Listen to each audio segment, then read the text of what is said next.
Браво, мили! Пак имаш апетит. Вместо да ми броиш хапките и ти се храни. Хапвам. Не, Томи, не се различаваш от кокошките на Чичо Осман.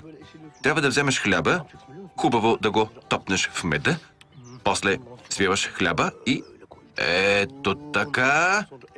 Слагаш го в устата и дъвчеш.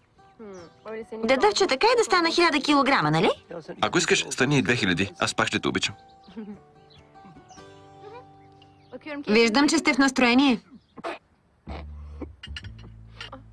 Скъпи, Аз ще се погрижа.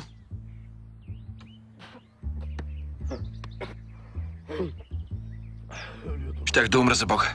Да пъкнеш дъно. какво става? Сега ще ти кажа какво става. Батко Метин се обажда. Сега идвам. Добре, скъпи, седни. Благодаря. Кажи, батко Метин.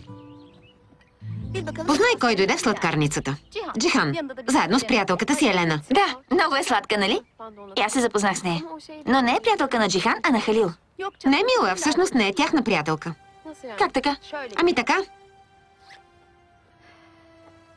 Съпруга е на някого. Но на кого ли? Познай.